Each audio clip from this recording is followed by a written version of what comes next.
WEFM, the new fresh sound. WhatsApp us or call us at 457-9997. Activated Mornings on WEFM 99.9 is on now.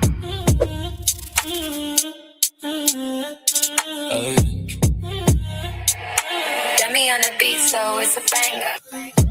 All right, then just about 13 minutes after 8 o'clock in the morning time as it continues live today with his commentary. Live? Yeah. So, as I was saying, right, there are a lot of things in civics that are broken, and there are people who are genuinely want to fix things, but there are just some people who just like talk. They just talk, right? And they talk because they see a camera or whatever. You know what I mean? There's the person who head up the mental health thing, Dr. Alvis. You know what I mean? Dr. Alvis needs to get her people to go and check for Mark. Mark could be a starting point where we can make a difference in at least one person's life. He's asking for help. He's asking for help and acknowledging that if he doesn't get help, he's gonna die. He said that. He has been asking for people to come and pull him out of Parslat. But then right? the thing of it is so pull him up and put him where though life, because where they put him like they put him in it when when people started complaining about Mark a few weeks ago, he was placed at the mental health center where he was calmed down, and then after he calmed back down, they put him back on the street. Right. So this is where the problem lies, right? Mental health facility is not necessarily supposed to keep persons once they have the levels. Well, I don't know how to put it properly, but once they have, quote unquote, come back to normal, right? Whether it's taking the medication and everything, mental health facility is not supposed to house them because they're not a hotel, right? They are a place of residency in that regard. So what is missing is a transition point, like a halfway house for such persons like Mark, right? Where after mental health has done their part, where do such persons who are not going to be getting, let's say, the support of family, friends, well-wishers, etc., where do those persons go? Mark has no fixed place of abode. So when mental health lets him out, the only other place that he knows would be the streets of Kingstown. So what we need is some sort of facility, some sort of accommodation that is going to be the midway point from persons transitioning out of mental health to some sort of facility or some sort of place where they can continue to be monitored before, let's say, they can become fully independent on their own. Yeah, Dr. Alvis says she cares about people with mental health, so she should look into ways of getting that done. But this responsibility doesn't totally fall on her. This has to come from, well, I want to say from a governmental standpoint first, but it could also be private sector. Private sector? Who's gonna fund that in the private sector? So yeah, so I know that it was a stretch to say private sector, but I mean, I know someone who was planning to do it. I know someone who was planning to do it, who have everything work out and was planning to do it. That kind of halfway also people like Mark. Mm-hmm. But like Mark genuinely need help? What do you mean? I don't understand the question. Like if he genuinely need help, or he just saying he need help, or just because maybe he want money or something like that? Nah. He said he did. After he realized I wasn't giving him the money, he didn't really pursue the money. He just saying like he needs help. He needs somebody to help. Because remember I said before, right? He was asking the person that was caring for him at the prison if he goes back to Parslat, if they would be able to come there and pull him out of Parslat.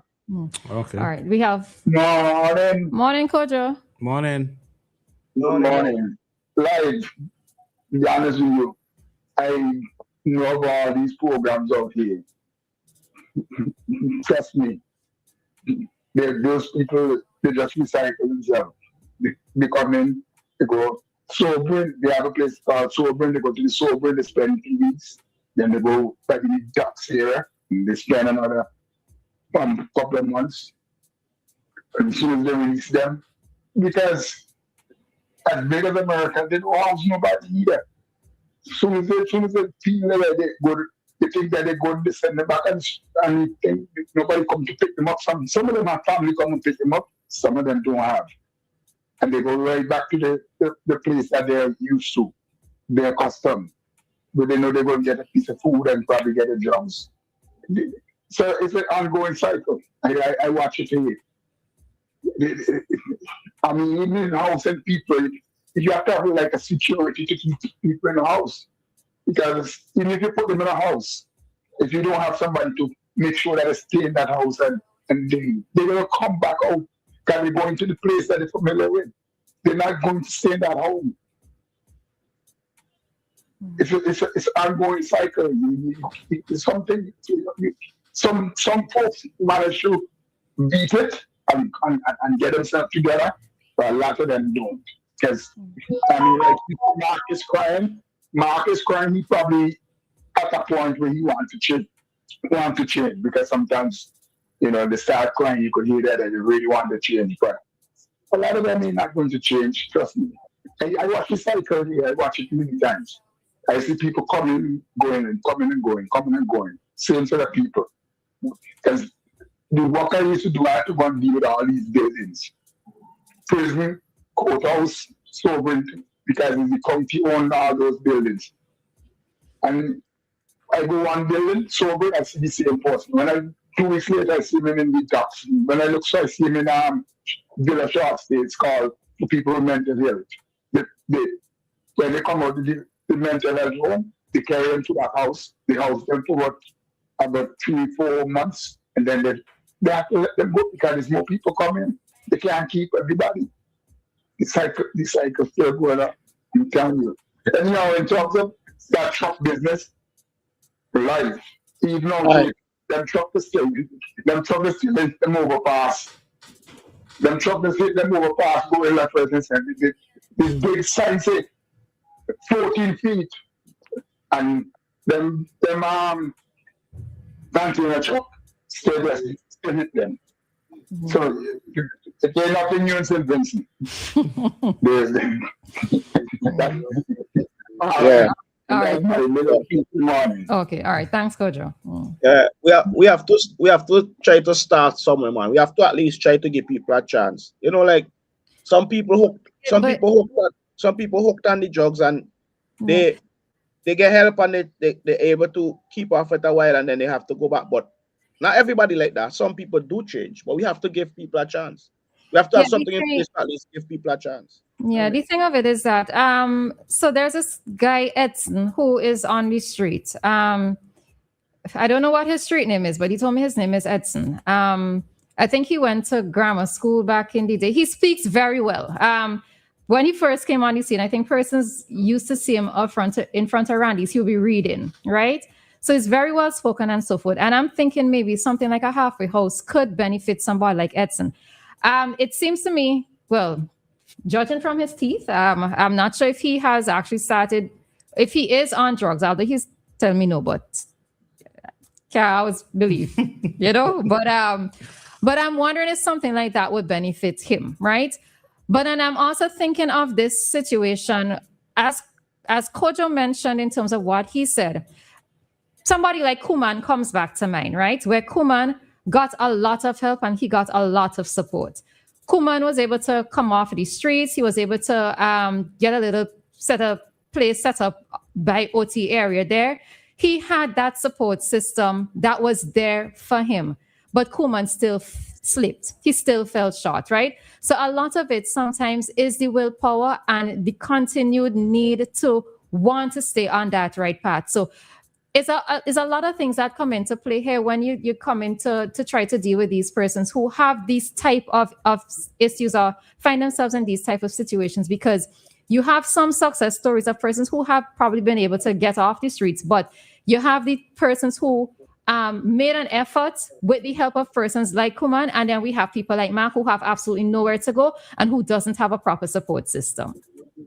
Yeah, it's rough. it's rough, but I don't know. Maybe the funding that is needed is not there because we are third world country and we have to put funds. We have to put funds. We have to put funds where it. Life, I think we have a call on the line. Hello, We morning. have to put the funds where they say is really Morning, needed. Maka. Morning. Morning, Maka. Morning, Life. Morning. Morning, Louisa. Morning. I just want to chip in on two of the points you're discussing. Well, first of all, let me touch on that bridge across the Amnesville tarmac. Tried to call last week about it, but obviously I called wrong time. However, unlike what Kojo said, yes, people will always, even though to the signage, but that doesn't mean you shouldn't put a sign. Here in the UK, they have low-lying bridges, and in the curve, it's all fluorescent tapes. So you can see it in the day, and you can see it in the night. And on top of that, the instructions regarding the height restriction on the bridge is also there fluorescent. However, some people's drivers' negligence, not knowing the height of the vehicle, but that is there for a reason. It is there to minimize the incidents which are likely to occur. So it's a simple fix, They just need to get the right tape across that crossbar with the height restrictions clearly on it across the tape. And then if a truck slams in there, that's another thing. Who is going to pay to fix it? Is it the vehicle insurance? Up here, you certainly have to. The state ain't going to fix that for your negligence. So I leave that one there. As it relates to persons on the left to wither away for medical reasons, I have seen in my coming back to St. Vincent, and it usually pains my heart.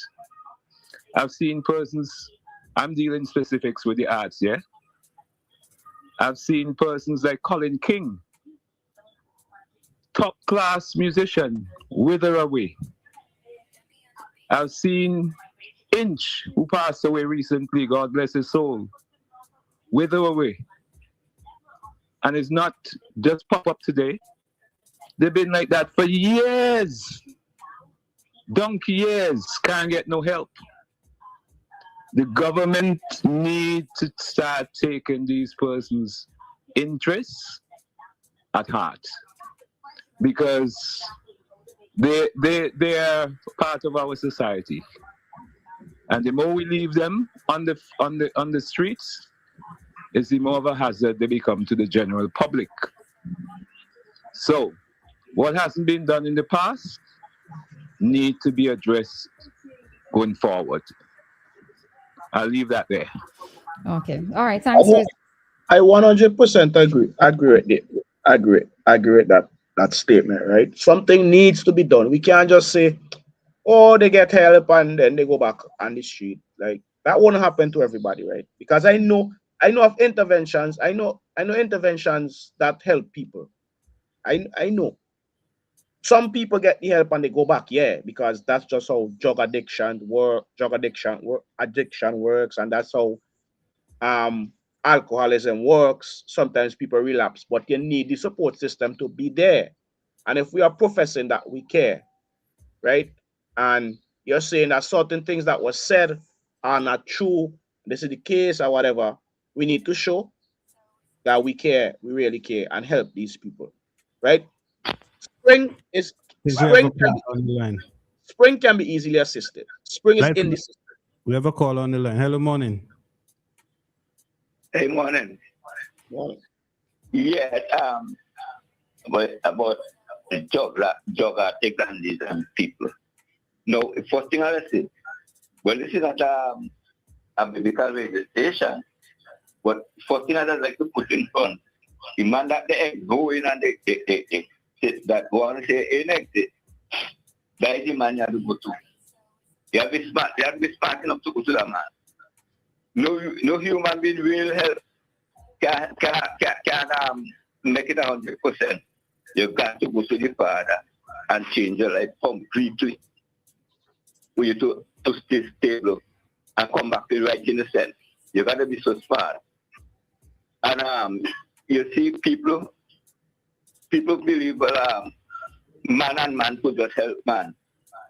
In the same way, that's one everything that he said, make the Father give them his talent and the problem that we have in the world today, because people disrespecting the Father, they give him a glory and give him how he's supposed to get, and sickness and everything that's pouring out and crashing away. And when we're looking for help, we turn back and blame our own self and all this kind of thing. So man in a kind of street that the torment and they really they just can't get out. They just can't get out. So my advice to people, if it's smart enough, is to turn people that are life. Because you exist, you must have somebody who exists for you to bring it to existence. To deny who is bringing evil, deny guys who bring it to existence, in existence. You listen to the water. Okay. So never forget about that. All right. And the crazy people, I telling you, it is a big story by itself. Okay. All right. All right. Thanks, Stephen. Yeah. We have another. Hi. Good morning. Morning. Hello. Morning, Fitz. Good morning, Live. Good morning, Roleza, Maka. Morning. Morning. And everyone else. This is Fitz. Morning, I am, morning, guys. I am not too far away from this, driving under this arch or this square or this structure that's on the bridge. But you know, sometimes, you know, you as you say, you get lines and you have to make lemonade of them. If I used to still work in the private sector, I would be making a strong case for my company to use that as a prime advertising spot. You know the amount of vehicular traffic that goes across that place every day? Why can't a company work with the police?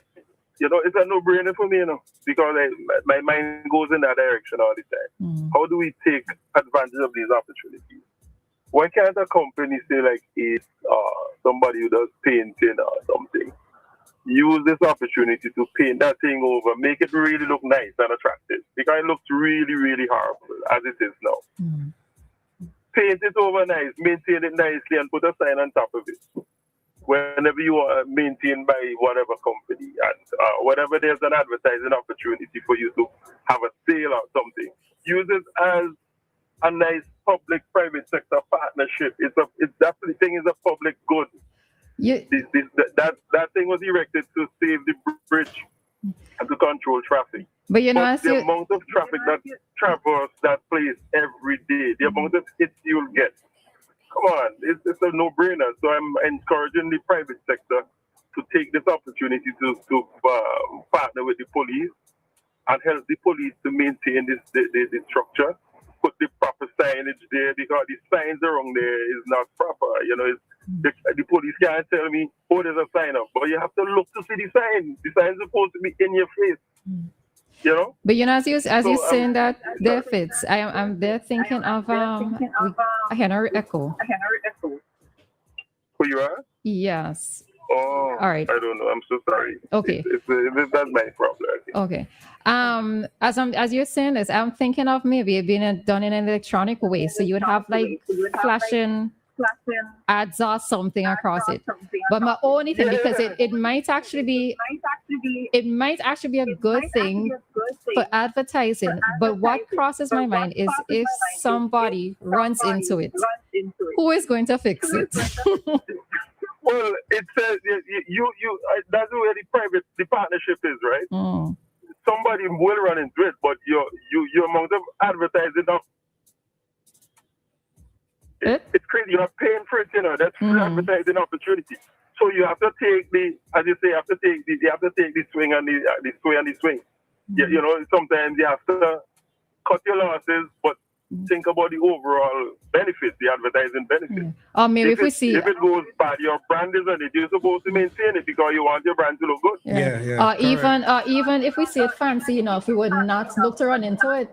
Exactly. When they mash up, when they run into these things and mash up these things overseas, you are your insurance have to pay for them. Yeah. I have a friend who run into a street light and break it down.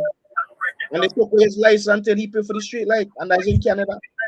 It's in the same place, it is mash up government property and do have to pay for it. If it's Somebody runs into a structure like that. It's a steel structure. The most they can do is bend it, right? And how much is it going to cost you really to repair it compared to the advertising opportunity you get from having a brand on top? No?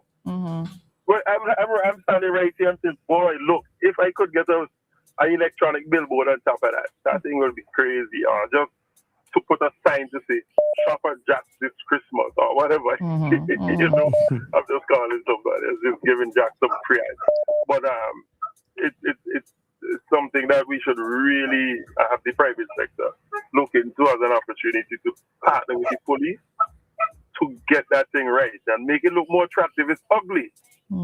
It's ugly. It looks archaic. It doesn't represent what modern St. Vincent should be looking like, you know? Okay, fair enough. Fair point. So that's my contribution for the day. All right, thank you. Good morning, life. Yeah, big up, Fitz. Big up. Go and get it organized. Go and let Flo put his sign on that. Go and get it organized today. I know you could do it. Yeah, I know you could do it. Yeah, all right. I'll talk to the manager, Flo. Definitely, I know you could do it. Traffic department gonna love that. The traffic department gonna love that. All right, we had. Yeah. Okay. All right, life at. Okay, we had another call coming through. Why this thing does work kind of way sometimes, huh? All right. Yeah. All right, we take this call. Hello, morning. Hello, morning. I post like the body bridge boy. I'm in Bay River.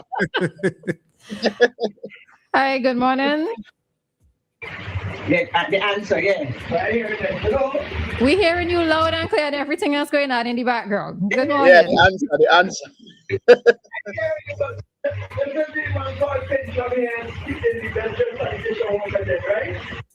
You're sounding too distant. You need to come closer to the phone. Like that person running to the bridge, running to this way now. Wait, let me take it off. Let me take off the speaker. Yeah, then I hear when you are trying to turn this. All right, good morning. All right, it's called on. Yeah, but so as I was saying, right, the bridge gonna deal with. So Spring, Tishon Spring is in the system. He can be easily helped. The equipment is there, the program is there, everything is there to help Spring. So let me hear.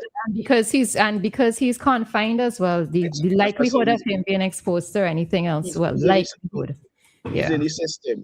And the system, everything is there for him. We have a caller. Yeah. Hello, morning. Good morning, Maka. Morning. Morning, Roleza.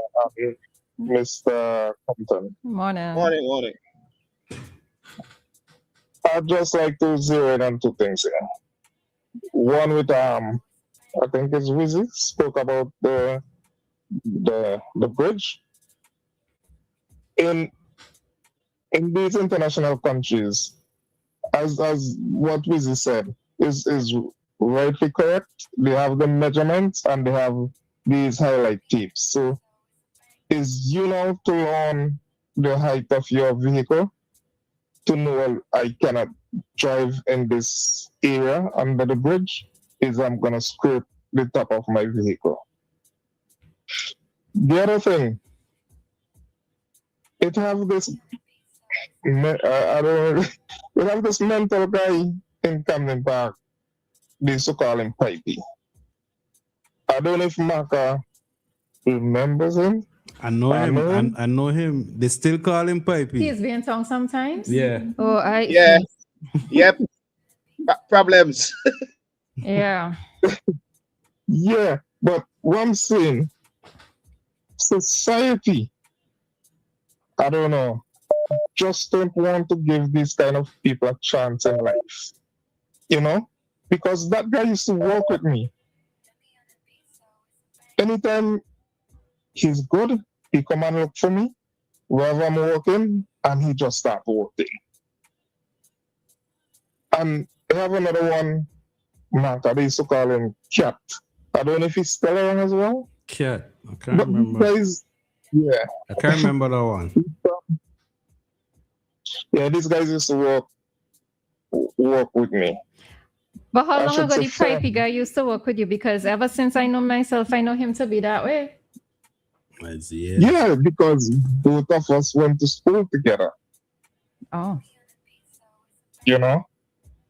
And I never have any problem. I see one time, I think it was a Fisherman's Day, and he was climbing up on the building in Tokyo.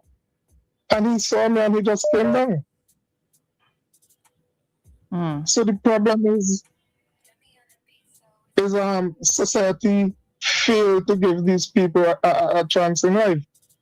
You know? Because if they get the proper care they need, they will be 100% good.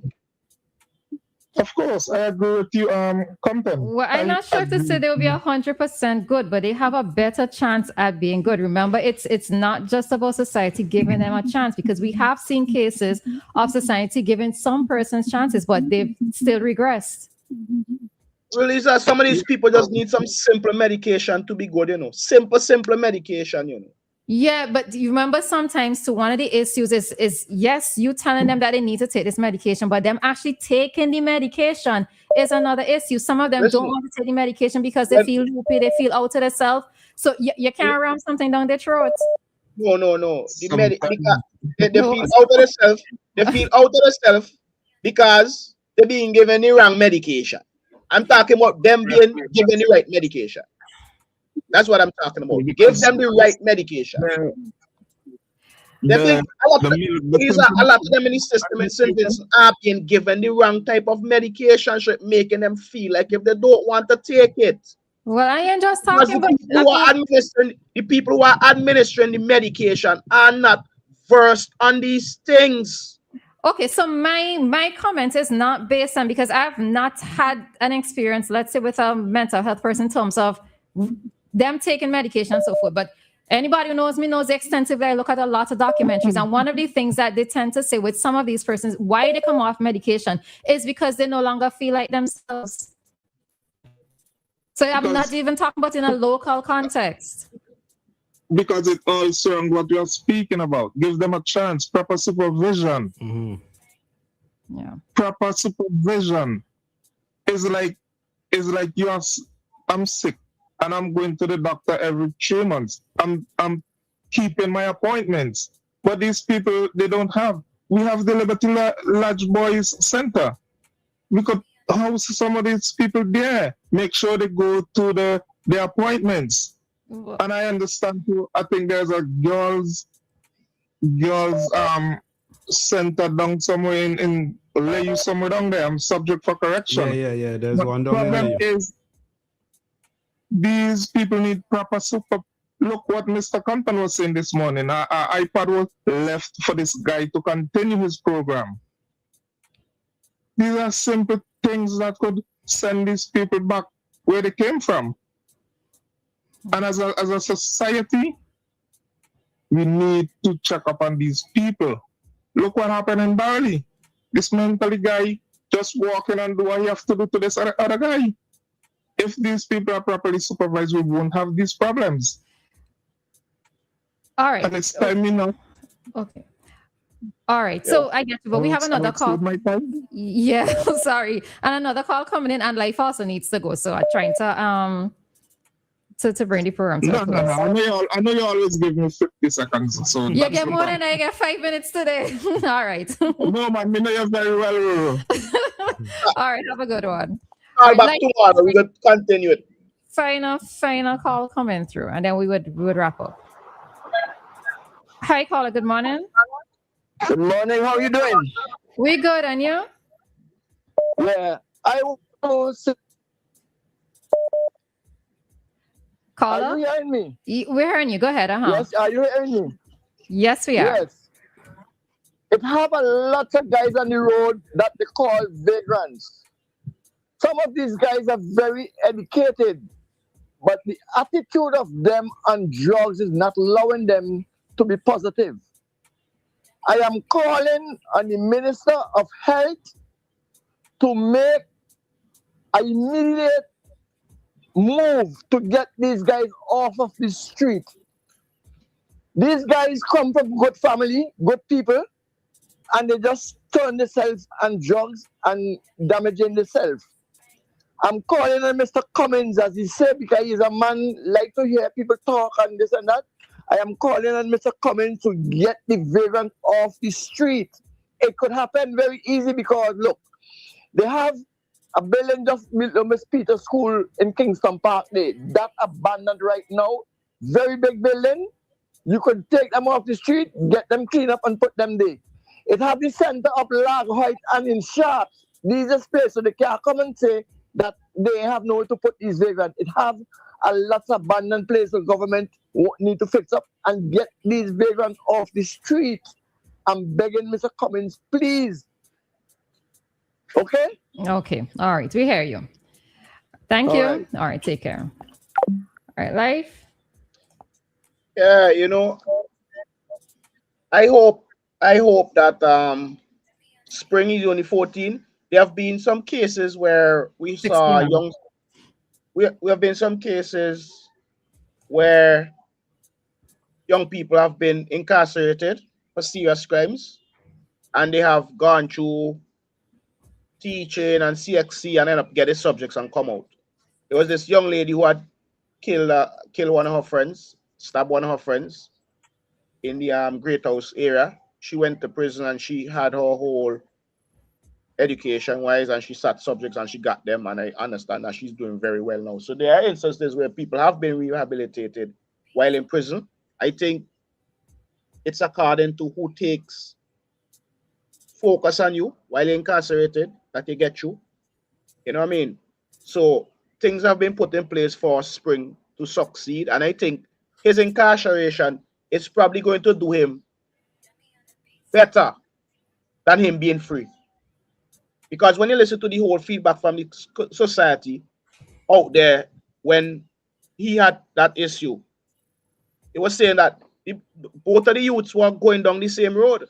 Just mean one was quicker on the draw than the other one. That's why the other one died. But it would have been a situation where if the other one had got the upper hand, he would have been dead. And in rural societies, right? Rural people, children in rural societies grow up differently than children in urban settings. When you're in a rural setting, you grow up, you're seeing what you see every day. You're seeing a lot of farming. So you see knives and cutlasses, hoes and forks. These things are not new to you. These things are everyday tools used to people to make a living. And oftentimes, they also translate into being used as weapons. So are you picking up a knife and stabbing someone in a rural setting, or a cutlass and chopping someone in a rural setting? It's something that you would oftentimes see. But these are the tools that they're exposed to. A lot of these youngsters too in rural settings grow up with a lot of psychological damage, include especially if they live in families that do butchering. If they come from families that are farmers that deal with animals, kill animals for living. From a very young age, you see your mother, or your father, or your brother, or your uncle, or whatever, killing animals. So the sight of blood, the sight of this sort of brutality isn't anything new to you. And oftentimes this has a psychological damage on a youngster. But we are not really aware of these things in our Caribbean setting, right? We see it as, oh, yeah, his father's a butcher, his uncle's a butcher, he grew up seeing that, no big deal. These things have psychological damage effects on people, right? I know two brothers, right? I know two brothers who grew up in a butchering family, right? And both of them have turned into killers. They don't care about human life. because it's psychology. They were psychologically affected by seeing this kind of killing from a small age. And listen, I don't want anybody going to say I'm comparing killing an animal to a human. That's not what I'm saying. I'm saying when you grow up seeing certain things from a very young age, you become accustomed to it. It's taking a life. You see, all the blood is nothing to you. So you taking a knife or a cutlass and stabbing somebody or chopping someone isn't really anything for you to do. And all these things is what we have to take into consideration. And actually think the incarceration of this youngster actually do him more good than bad if the right thing happens while he's there. If the right intervention happens. Now you talk about that though. I'm here thinking about the same young lady who was charged with was drowning of the other boy. But all these three children, they took them up because I haven't seen them for a while. No thinking about it. So maybe the state has stepped in. That's set the lock up. That's set lock up. That's set the kids involved in that locked up. For the murder. But there's a lot of these kids that are still on the street. There is one specifically. He's from the same area where the guy who got killed is from. He's from up in the Mesopotamia Valley area. He's kind of mentally challenged, and he usually on the street all the time on the street. And there was a story where someone was telling me a very disturbing story about him, where he told them some things that happened to him, and then what? There still isn't any intervention on his behalf. There's a nightlife in Kingston. There's a nightlife in Kingston that a lot of people aren't aware of, you know. There's a grimy under Kingston nightlife that a lot of people are not aware of. Things happen.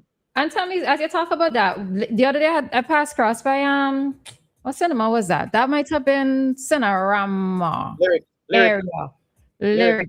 The building right next to it. Is that usually occupied by homeless persons in the night? Yeah, I think a guy has there's a guy who has permission to be in that area from the owners. So I don't know if he accommodates other people, probably.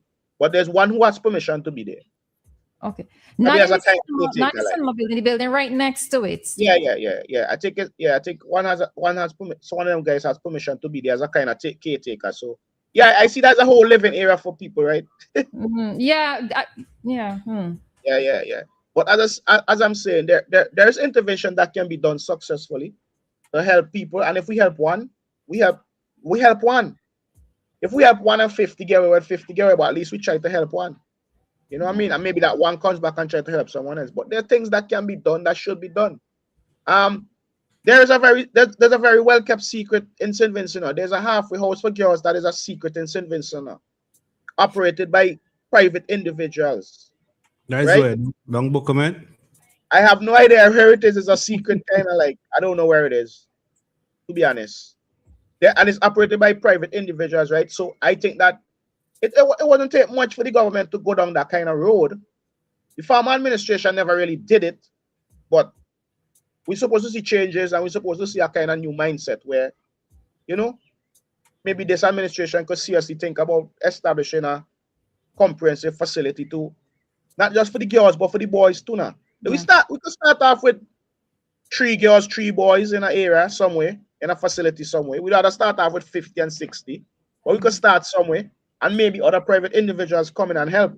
Yeah, I know that so recently when the government had changed, there was this thing on social media that I saw that persons were asking, well, what should be done with Milton Cato Hospital when the new hospital is completed? So some persons had their ideas, put forward their ideas in terms of what should be done. Now, I know that the previous administration said it's supposed to be a facility for women and children, but I don't know if that is what the new administration is going to do in terms of upkeep of 2 hospitals.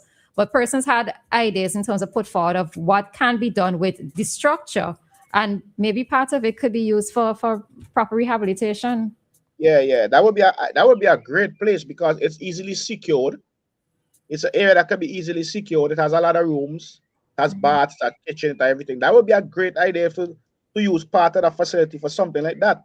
Specifically targeting the youths, man, the males, man. You know what I mean? There's no way for the males to go. Liberty Lodge was back in the day always problematic because we would hear of a lot of people going to a lot of youngsters going to Liberty Lodge and being sexually And Mark assaulted. also attended Liberty Lodge. He was And being sexually assaulted. I have a friend who was there, and he tell you straight up that used to happen. You know what I mean? He would point out people in Kingston that are walking up that he said he know was sexually assaulted at Liberty Lodge. You know what I mean? He was more of a kind of radical, kind of bad boy kind of thing where he wasn't. You're gonna go around him trying to do him that because he won't stand for that, right? But he said that there were other weak youngsters in there that were sexually assaulted, not only by sometimes staff members, but by other kids that were there too. You know what I mean? So it's like the cycle continues and nothing comprehensive is really being done because there isn't many people in society with the willpower to really do something about it. You know what I mean? There isn't many people who really want to do something about it. But talking about it continuously, I hope that like someone listening and try to do something. You know, you don't have to start off big and booming, big facility for 50 people. You know, we could start small. Yeah. You know what I mean? But you know, sometimes business is business too, but sometimes unless somebody could see the financial benefit of something.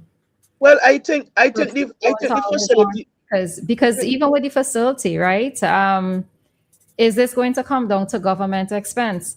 Many of these persons have family members, and the last caller that we took was they're talking about support. But the care and attention and the follow through that is needed to take care of somebody or look after somebody with serious mental health issues, it's going to be a challenge for an individual who, let's say, has to go to work, who has their own family to take care of, etc. So I can understand how it is going to be pressure on those individuals who, you know, have a life of their own and then have to go and try to deal with these persons. So, you know, it's to try to find this balance. Is it really going to be there? So this is why in some cases, and to a great extent, I believe it's going to fall on the state. And it's going to come with a cost. Honestly speaking, I think Minister Cummings, mind and heart is in the right place when he speaks about, you know, care for the mentally ill. I think his heart and mind is in the right place, right? But we are basically tied down by financing, basically.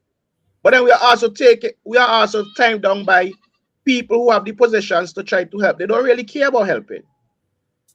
You know what I mean? He's not supposed to be the one. The minister not supposed to be the one to come out and do the work. He sets the mandate and he gives the instructions and the work should be done. And I'm sure some of these people under the mental health umbrella have been given certain instructions. But I don't think that they are really want to go into the trenches and deal with the problem. They probably deal with the issues at the mental health center where they have to do it. But I don't think they're going into the trenches and get into the root of the problem. Or even in a position where they're brave enough or feel they're brave enough to make certain suggestions and say this is not going to work. Yeah, and I think one of the things is that the private sector, so with one of the places that you spoke about, though it's not out there, there are private sector companies that contribute to the operational expenses of keeping such a thing in such a facility running and active. So part of it also has to go back to, you know, sometimes when businesses are looking to sponsor or provide support to certain places, not always you're going to advertise it, and not always can you advertise it. So sometimes, you know, it's that whole corporate social responsibility aspect that steps in. You know, you can have these facilities, but you don't always have to have your name out there attached to say that Maka Taxi and Company is contributing to the upkeep of this particular facility. So, you know, you probably need to have a lot of that underground, well, quote unquote, underground sponsorship that doesn't have to be thrown directly back into the faces of the public. Most of the private sector facilities that operate overseas, well, in the United States, that deal with mentally ill people, it's private sector facilities that are funded by the government. That's the reason why they operate. The government pays them to operate these facilities. They have the private ones, which are the really expensive ones that rich people pay for when they have issues or when the kids have issues. But most of the privately run facilities are only privately run because they are funded by government grants and other organizations that deal with that. Now, the one that operating services that deal with yours, I'm sure that the people who operate that are being funded somehow by tax write-offs or whatever. They're using that as a tax write-off because they're not living locally. They operate locally, but they don't really live here. I think that facility has something to do with them being able to, getting tax write-off because they do this or whatever. So maybe we need more of these people. But then there are a lot of people who are willing to do it, but they don't really want to deal with the people here. You know what I mean? They rather go and do it on their own, but they don't really want to deal with the authorities here because you got a lot of fight down and a lot of negative things. When people see, for some reason, right? If I'm doing a job in St. Vincent and I see someone and start doing the same job, right there I look at, they're trying to compete with me. They're trying to make me look. They're trying to make me look this. They try to make me look that. I don't have that mindset, but there are many people with that mindset. You know what I mean? There are many people with that mindset, but something needs to be done. And as I said, I hope somebody is listening to me, and I hope they look into Spring's case in prison, where he's allowed to continue his program. It doesn't have to be the program that he started with on the iPad or whatever, but there are people who have gone through the prison system who have come up with subjects and teaching or whatever. And I think that the 11 years in prison will help Spring to should help Spring to change his mindset, because he wasn't going to be the best he can be on the street because of what he has already been exposed to. He's 14 and he walk around with a knife and he constantly stabbing people. That wasn't his first And stabbing. remember, I think there was early drug use as well too. Yeah, and rum. We forget the rum part. The rum was mentioned too. The man was drinking cask rum. Oh yes, you know what I mean? yes. That's true. Yes. That the man, the teenager, the boy was drinking cask rum. You know what I mean? And as I said, we need to look. There's a lot of things that people don't really pick up on, right? As I was speaking about the butchering, seeing that from an early age, these things have psychological damage on people. You know what I mean? Certain way you grow up is serious. We need to look into these things. So we need to have facilities in place. We need to have people in place to address these things. When you listen, the guy, it was Kyran, right? Kyran, who had went about the killing spree the night and killed 4 people. His mother, Batiste, I think his name was. His mother spoke to me about. His mother spoke to me about trying to get help for that youngster for years and years and years and years, unsuccessfully getting help for that youngster. Now I interacted with him recently, and he is normal. He is awake. He didn't know what at the point when he did what he did. He didn't know, but now it was explained to him what he did, and he understands what he did, but he cannot remember anything that he did because he had a psychotic break. I'm understanding now that the guy who recently is charged for killing the Christian lady out in Diamond out there, they're now saying that he's fit to stand trial now because he understands what he did. But at the point when he did it, he had a psychotic break. He didn't know what he did. So how they gonna deal with that in a court setting? I don't know how they deal with these things, right? Because you had a psychotic break, you do something, you have no idea what you did. But when you come through now and they explain you kill this person, you understand fully, yeah, I killed this person, I was wrong. But at the time you had a psychotic break. Yeah, but I think you one of the reasons why they wait to charge them or to take the matter to court is when they have that full understanding of what has happened. So they're still the human, they're still the individual. So they would still end up being charged the full way. In my mind, you can't give somebody that had a psychotic break 100 years in prison for what he did, because it's a mental health issue. A mental health issue is an issue just like diabetes or AIDS, but here we go again. So yeah, I'm gonna leave. Yeah. I'm gonna leave it. I'm gonna leave it that, right? I'm gonna leave it that one. But I just hope that my focus is on Spring. I hope Spring gets the help that he desperately needs in that setting. But there are predators in that setting that are being allowed to operate, and the authorities know they're predators, That's a whole nother discussion again. But yeah, you all take care. Go leave all right right, now. you too. Go drive no chop cast that bridge and bash up the people. No, what Maka need is a job where he's the outrider to tell them whether or not they can proceed. Live, You I want to think, cuss Maka hold it? live, I Why think, go past there? Move. I think Fitz come up with the best idea. Yeah. Brand it, Yeah, branded. I don't tell him now, he responsible for that no one. It's responsible for that. It's anybody running pan again, now your fault. Must be dead. So anyway. I All right. blame Fitz for that. Before we start Patriot this conversation, I'm gonna let you go. So continue to have a good one, and we'll see you tomorrow. All right, take care. All right. All right, team.